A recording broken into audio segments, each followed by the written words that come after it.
जिले के करहगर में शनिवार की रात एक सड़क हादसे में 2 दोस्त की मृत्यु हो गई और वहीं 3 दोस्त गंभीर रूप से घायल हैं। तीनों की इलाज अस्पताल में चल रही है। रविवार को सुबह जब उनके गांव करहगर से एक ही साथ 2 जनाजा उठे तो लोग रो पड़े। शनिवार के शाम तक लोगों के बीच हंसकर घर से निकलने वाले 2 दोस्त रविवार को कांधा देने करहगर प्रखंड के सैकड़ों लोग पहुंचे हुए थे। दोनों को गांव के ही कब्रिस्तान में दफनाया गया, जबकि बेटे की खोने के गम में परिजनों का रो रो कर बुरा हाल है। सुबह से ही गांव में मातम का माहौल है और कई घरों में चूल्हा तक नहीं जला है। गांव के लोग परिजनों को समझाने में लगे हैं, सबका घर पे आना जाना लगा है। रविवार को दोपहर में गाँव में 2 जनाजा जब उठने लगा तो करहगर प्रखंड के सैकड़ों लोग उसमें शामिल हुए और सड़क को जाम कर दिए। दोनों को अंतिम विदाई देने में सबकी आंखें नम थी। करीब सैकड़ों लोग सड़क पर खड़े थे और सभी ने अपनी आंखें नम कर रखी थी और दोनों दोस्त को विदाई दिया गया। एक ही गांव में दोनों की कब्र खाने गई, आसपास में कब्र खान कर दोनों को दफनाया गया। आइए सुनते हैं परिजनों ने क्या कुछ कहा है। 2 दोस्तों की जनाजा निकली, इस पर आपको क्या? ये करहगर के इतिहास में बहुत पहली बार ऐसा घटना हुआ है।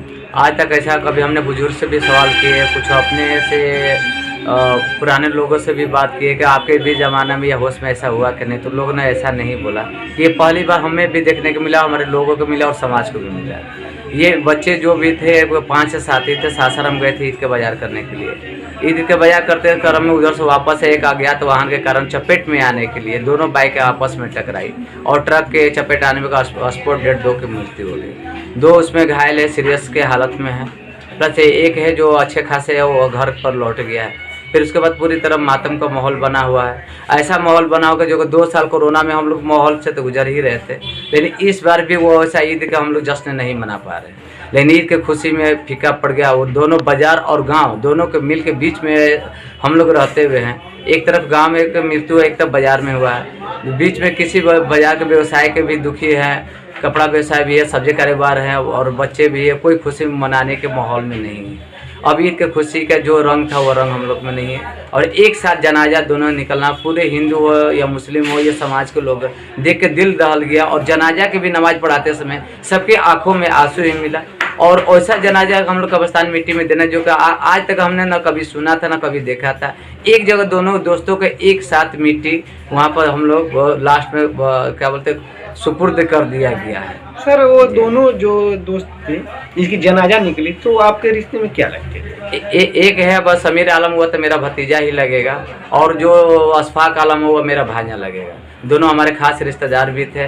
रिश्तेदार होने एक ही घर के परिवार के रिश्तेदार, सभी दोनों जगह से आना जाना मिलना जुलना हम लोग को लगा हुआ था। समझ में नहीं आ रहा था हम समय दे तो कहाँ दे। यहाँ समय दे रहे थे फिर वहाँ नहीं दे पा रहे, वहाँ पर भी समय दे रहे थे यहाँ नहीं पा रहे। लेकिन कुछ दूरी होने के कारण दोनों एक साथ लेके समाज के भी माहौल इतना अच्छा बनाया गया था कि जो एक साथ सभी लोग समझौता होकर मिट्टी के साथ सब कदम कदम मिलाकर सभी एक साथ मिट्टी दिए। सर, आपका नाम? मेरा नाम मोहम्मद नौशाद आलम, मैं ब्लॉक कोऑर्डिनेटर KYP सेंटर संचालक।